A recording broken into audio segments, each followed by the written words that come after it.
Selamat datang di channel Cerita Malam. Malam itu sunyi sekali. Desa kecil di pinggiran hutan seakan terlelap bersama udara dingin yang menusuk tulang. Angin hanya berhembus pelan, membuat daun-daun bambu berdesir lirih.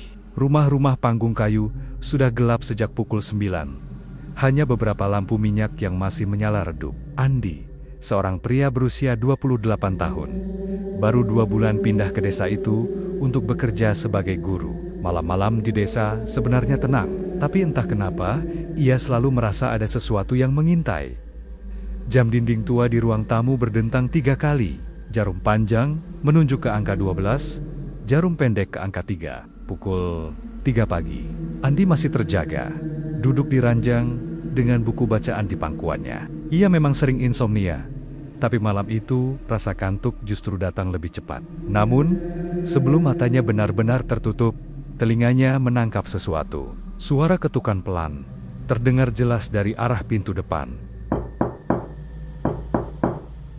Andi terdiam. Ia mendongak, menajamkan telinga. Suara itu terdengar lagi. 3 kali ketukan, pelan tapi konsisten. Hatinya berdebar. Siapa malam-malam begini? Gumamnya pelan. Ia bangkit dari ranjang. Langkahnya hati-hati menapaki lantai kayu yang berderit. Sampai di ruang depan, ia berhenti di depan pintu. Siapa? Tanyanya agak keras, berusaha menutupi rasa gugup. Tidak ada jawaban, hanya kesunyian.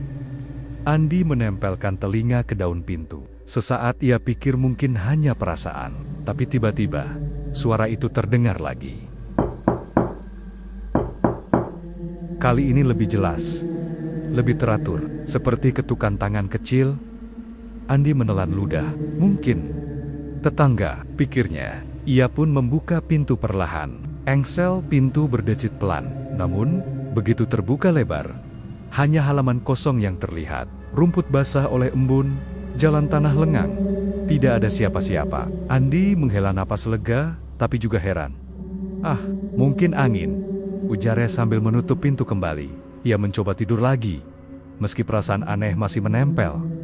Malam berikutnya, kejadian itu terulang. Jam dinding berdentang pukul 3, dan suara ketukan yang sama terdengar lagi. Kali ini lebih cepat, seolah-olah orang yang mengetuk ingin benar-benar dibukakan pintu. Andi kembali bangun, jantungnya berdegup. Ia tidak langsung membuka pintu, hanya berdiri diam di baliknya. Ketukan itu berhenti mendadak. Sunyi. Dengan hati-hati, Andi melirik dari celah jendela yang menghadap ke teras. Awalnya ia tidak melihat apa-apa, tapi saat matanya terbiasa dengan cahaya bulan yang redup, ia menyadari sesuatu. Ada bayangan kecil, setinggi anak-anak, berdiri tepat di depan pintu. Rambutnya agak panjang, tubuhnya mungil, seperti anak usia 5 tahun. Bayangan itu tidak bergerak. Andi terkejut, tapi anehnya saat ia mencoba menajamkan penglihatan, bayangan itu lenyap begitu saja, hilang ditelan gelap. Andi mundur beberapa langkah, tubuhnya merinding. Astaga, jangan-jangan ia menutup tirai jendela dan kembali ke ranjang, berusaha menenangkan diri. Tapi malam itu ia tidak bisa tidur sama sekali. Hari ketiga, Andi sengaja menceritakan hal ini pada Pak Rahmat, tetangganya yang sudah lama tinggal di desa itu. Dengan ragu ia berkata, "Pak, setiap jam 3 pagi, saya dengar ada ketukan di pintu, seperti ketukan anak kecil. Tapi pas saya buka, tidak ada siapa-siapa." Pak Rahmat yang sedang menjemur padi, langsung menghentikan aktivitasnya. Wajahnya berubah serius, lalu ia menoleh kanan kiri, memastikan tidak ada orang lain yang mendengar. "Kamu dengar ketukan itu?" tanyanya lirih. Andi mengangguk.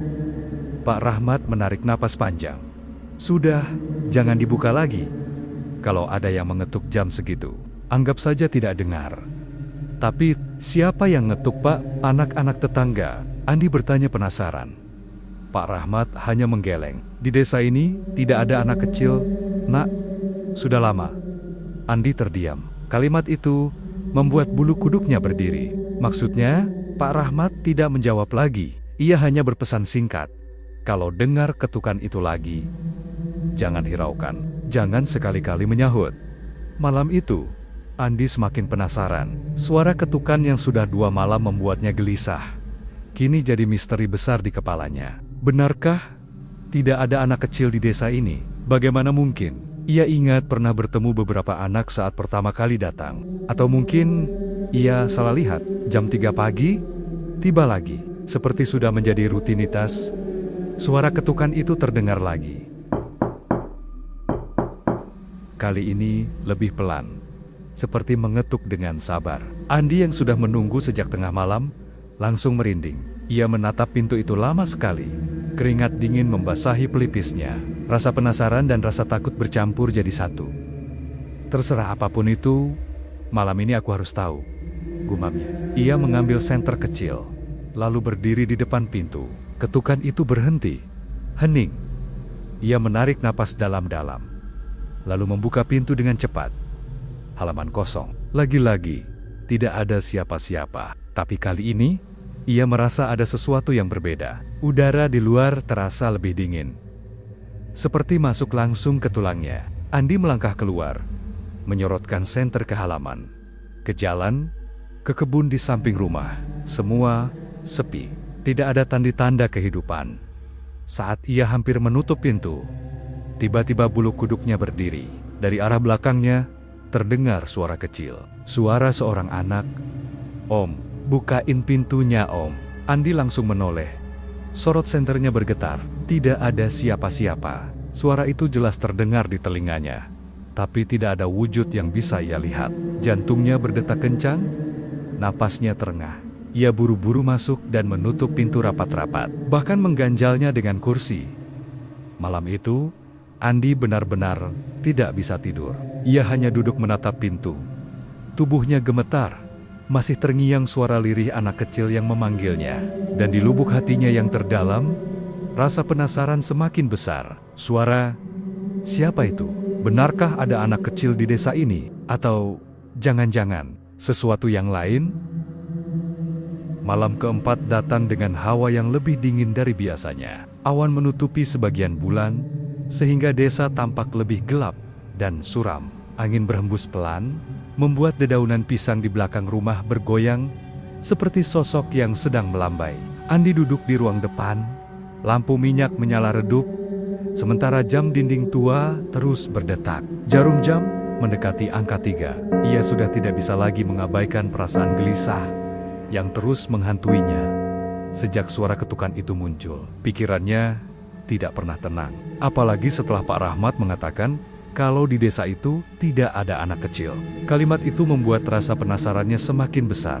Ia bahkan sempat berpikir mungkin Pak Rahmat hanya bercanda atau menyembunyikan sesuatu. Masa iya di desa sebesar ini tidak ada anak kecil sama sekali? Namun suara ketukan dan suara lirih memanggilnya malam lalu membuat pikirannya campur aduk. Jarum jam akhirnya menunjuk angka 3. Hanya butuh beberapa detik sebelum suara itu kembali terdengar. Pelan, tapi jelas sekali terdengar di telinganya. Andi menutup matanya sesaat, mencoba menenangkan napas. Tangannya menggenggam senter kecil, sementara tubuhnya dipenuhi keringat dingin. Ia berdiri, melangkah pelan ke arah pintu. Ketukan itu berhenti. Sunyi. Namun, tiba-tiba suara kecil itu terdengar lagi. "Om, bukain pintunya, Om." Suara yang sama seperti malam sebelumnya. Suara anak kecil, lirih, namun jelas seakan berdiri tepat di balik pintu. Tubuh Andi langsung menegang. Rasa takut membuatnya ingin mundur, tapi rasa penasaran mendorongnya untuk tetap maju. Dengan tangan bergetar, Andi membuka pintu. Perlahan, engsel pintu berdecit. Suara itu memecah kesunyian malam. Saat pintu terbuka, hanya halaman kosong yang terlihat. Cahaya bulan samar-samar menyorot jalan setapak dan pohon pisang di kejauhan. Tidak ada siapapun. Andi menyorotkan senter ke sekeliling. Matanya berkeliling mencari sesuatu. Namun, tiba-tiba, di ujung pandangannya, ia melihat bayangan kecil berlari cepat melewati halaman. Andi terkejut, senter di tangannya bergetar. Ia mencoba mengejar dengan sorot cahaya. Tapi sosok itu sudah hilang di balik pepohonan. Napasnya memburu. Jantungnya berdetak kencang. Astaga, Jadi memang ada, gumamnya pelan. Ia kembali masuk, menutup pintu rapat-rapat. Tapi matanya tidak bisa lepas dari bayangan kecil yang baru saja ia lihat. Malam berikutnya, rasa penasarannya semakin menjadi. Ia sengaja menunggu dengan posisi duduk di dekat jendela, agar bisa langsung mengintip tanpa membuka pintu. Tepat pukul 3, suara ketukan kembali terdengar. Kali ini lebih keras, lebih cepat, seakan anak kecil itu benar-benar ingin masuk.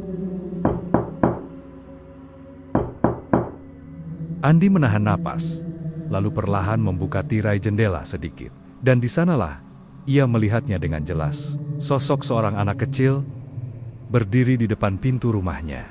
Tubuhnya mungil, rambutnya panjang menutupi sebagian wajah. Ia mengenakan baju putih lusuh yang sudah kotor, penuh noda tanah. Anak itu berdiri menunduk. Kedua tangannya menggantung lemas di sisi tubuh. Andi hampir menjatuhkan senter dari tangannya. Tubuhnya langsung merinding hebat. Anak itu tidak bergerak sama sekali. Hanya berdiri menunduk, wajahnya tersembunyi di balik rambut. Sesekali kepalanya miring ke kiri, lalu ke kanan, seperti boneka yang kepalanya longgar. Ketukan berhenti, tapi suasana justru semakin mencekam. Tiba-tiba, anak kecil itu mengangkat kepalanya perlahan. Rambut panjangnya sedikit tersibak, memperlihatkan sebagian wajahnya. Dan yang terlihat, membuat jantung Andi hampir berhenti. Matanya hitam pekat, tanpa bola mata putih sedikit pun. Tatapannya kosong, menembus kegelapan. Anak itu tersenyum tipis, senyum yang tidak wajar untuk wajah seorang anak. Andi mundur beberapa langkah. Tubuhnya gemetar hebat. Ia buru-buru menjatuhkan tirai jendela, lalu merapatkan mulut dengan tangan agar tidak berteriak. Astaga, apa itu? Bukan anak manusia, gumamnya dengan suara bergetar. Namun, ketukan di pintu kembali terdengar. Kali ini lebih keras, seakan anak itu tahu Andi melihatnya. Suara yang membuat lantai kayu rumah ikut bergetar pelan. Andi duduk di sudut ruangan, memeluk lutut, berusaha menenangkan dirinya. Ia tidak berani membuka pintu, bahkan tidak berani mendekat. Sekitar 5 menit kemudian, ketukan itu berhenti. Sunyi, tapi suara lain terdengar menggantikannya. Suara langkah kecil berlari-lari, mengelilingi rumah. Seperti anak kecil yang berlarian di halaman. Cepat, berulang-ulang, dan berhenti tiba-tiba. Sesekali terdengar suara tawa kecil. Pelan, lirih, tapi jelas sekali. Suara tawa seorang anak perempuan. Andi menutup telinganya. Matanya terpejam erat. Ini tidak nyata. Ini tidak nyata. Ulangnya berulang kali. Namun, semakin ia mencoba menolak, semakin jelas suara itu terdengar. Sampai akhirnya, suara itu berhenti total. Sunyi kembali menyelimuti rumah. Ketika pagi tiba, Andi tampak pucat dan kelelahan. Ia segera mendatangi Pak Rahmat dan memaksa untuk menjelaskan. Pak, saya lihat anak kecil itu, saya dengar suaranya. Saya lihat matanya yang hitam. Apa yang sebenarnya terjadi di desa ini? Jangan sembunyikan lagi. Pak Rahmat terdiam lama, lalu menunduk. Suaranya pelan saat akhirnya bicara. Kamu sudah melihatnya? Berarti dia sudah memilihmu. Andi terkejut. Memilih? Maksudnya apa? Siapa dia? Sebenarnya, Pak Rahmat menghela napas berat, lalu menatap Andi dengan sorot mata yang serius. Anak itu bukan manusia. Dia arwah penasaran dari seorang anak yang dulu meninggal di desa ini. Tapi kisahnya tidak pernah diceritakan kepada pendatang. Kami semua dilarang membicarakannya, karena semakin sering disebut, semakin sering dia muncul. Tubuh Andi langsung merinding mendengar itu. Jadi, kenapa dia selalu mengetuk pintu jam 3 pagi? Tanyanya dengan suara bergetar. Pak Rahmat menatapnya lama, karena jam 3 pagi adalah waktunya dia mencari teman. Kata-kata itu menghantam telinga Andi seperti petir. Rasa takutnya semakin menya di JD. Tapi di balik itu semua, rasa penasarannya justru semakin besar. Siapa sebenarnya anak kecil itu? Mengapa ia muncul hanya di desa ini? Dan kenapa ia memilih dirinya? Malam-malam berikutnya, Andi tahu hidupnya tidak akan pernah sama lagi. Sejak malam itu, Andi tidak pernah bisa tidur dengan tenang. Setiap kali jam mendekati pukul 3 pagi, tubuhnya seolah memberi tanda sendiri. Rasa gelisah muncul begitu saja. Jantungnya berdetak lebih cepat. Telinganya semakin peka terhadap setiap suara kecil di sekitarnya. Bahkan, detik jam dinding yang biasanya terdengar biasa, kini terasa seperti hentakan keras yang menghitung mundur menuju sesuatu yang menakutkan. Malam itu, ia sudah berjanji pada dirinya sendiri untuk tidak membuka pintu lagi. Namun, rasa takut bercampur penasaran membuatnya tetap terjaga. Lampu minyak ia biarkan menyala redup. Senter berada di sampingnya, dan ponsel yang baterainya hampir habis ia genggam erat. Ia duduk di lantai ruang tengah, punggung menempel ke dinding, menunggu dengan perasaan was-was ketika jarum jam menunjuk angka 3. Udara di dalam rumah tiba-tiba berubah dingin, sangat dingin, hingga napas Andi terlihat berembus tipis. Ia menelan ludah. Tangannya basah oleh keringat meski hawa di sekitarnya menusuk tulang. Dan tepat saat itu, suara ketukan kembali terdengar. Kali ini tidak pelan, suaranya lebih keras, lebih menuntut, seperti ada seseorang yang benar-benar ingin masuk.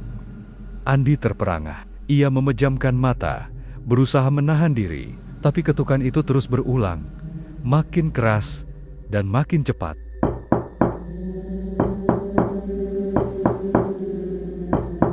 Suara yang menggema membuat dinding kayu rumah bergetar. Telinganya hampir berdengung, tubuhnya gemetar, dan ketakutan yang dalam membuat ia menutup telinga dengan kedua tangan. Namun, meski telinga ditutup rapat, suara itu tetap terdengar jelas di kepalanya.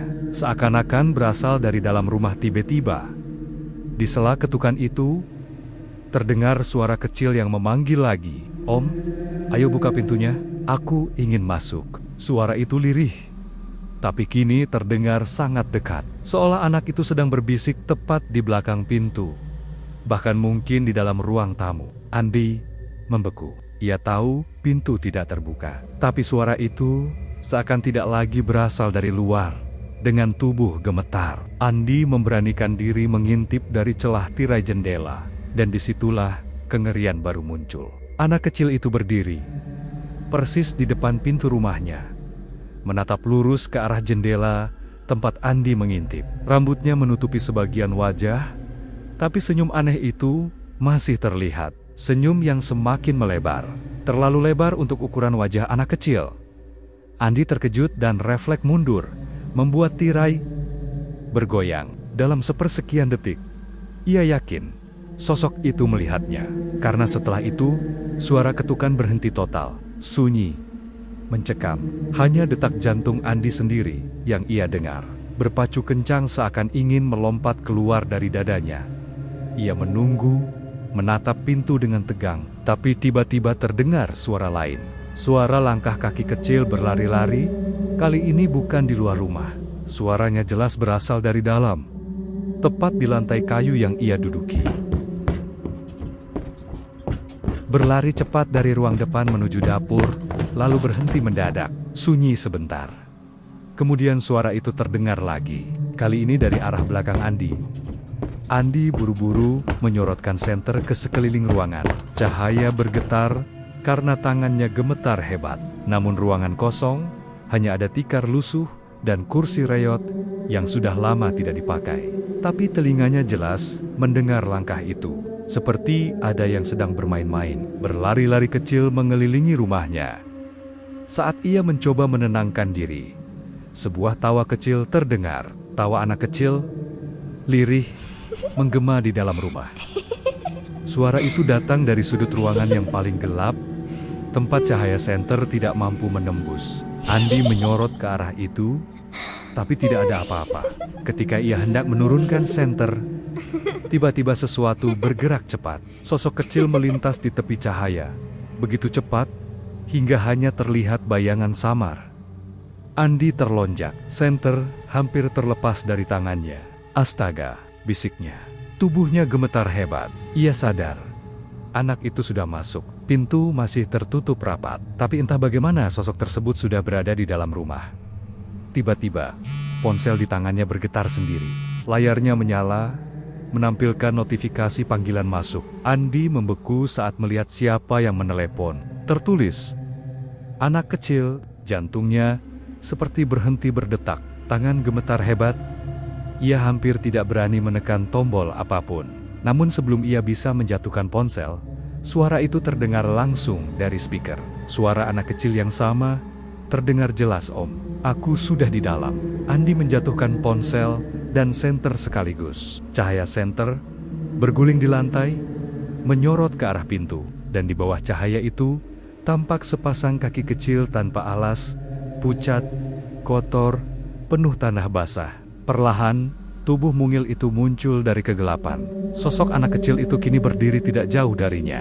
Wajahnya tertutup rambut, tapi ia bisa merasakan tatapan hitam pekat yang menembus dirinya. Andi mundur, punggungnya menempel ke dinding, tidak ada tempat lari. Sosok itu melangkah maju pelan. Setiap langkahnya menimbulkan bunyi dari lantai kayu yang tua, hingga akhirnya jarak mereka hanya tinggal 1 meter. Anak itu menunduk, lalu mendongakkan kepalanya dengan cepat. Rambut panjangnya tersibak, memperlihatkan wajah yang hancur. Matanya hitam seluruhnya, kulit pucat, penuh retakan. Dan senyum lebarnya memperlihatkan deretan gigi tajam yang panjang tidak wajar, "Om." Suaranya berat, tidak lagi seperti suara anak kecil. "Main sama aku?" Andi menjerit ketakutan. Jeritan itu menggema keluar rumah. Tapi tak ada warga yang berani mendekat. Semua orang tahu, saat ketukan itu terdengar, hanya ada 2 pilihan. Diam dan berpura-pura tidak mendengar, atau membuka pintu dan menanggung akibatnya. Malam itu, Andi sudah melanggar batas, dan anak kecil itu akhirnya berhasil masuk. Itu tadi cerita horor tentang anak kecil yang selalu mengetuk pintu jam 3 pagi. Kisah ini jadi pengingat, kalau tidak semua suara yang kita dengar di malam hari berasal dari manusia. Jadi, kalau kalian tiba-tiba mendengar ketukan di pintu saat tengah malam, pikir 1000 kali sebelum membukanya. Terima kasih sudah menonton, jangan lupa like, komen dan subscribe, supaya tidak ketinggalan cerita horor selanjutnya. Sampai jumpa di kisah berikutnya. Dan hati-hati, kalau jam 3 pagi nanti, ada yang mengetuk pintu rumah kalian.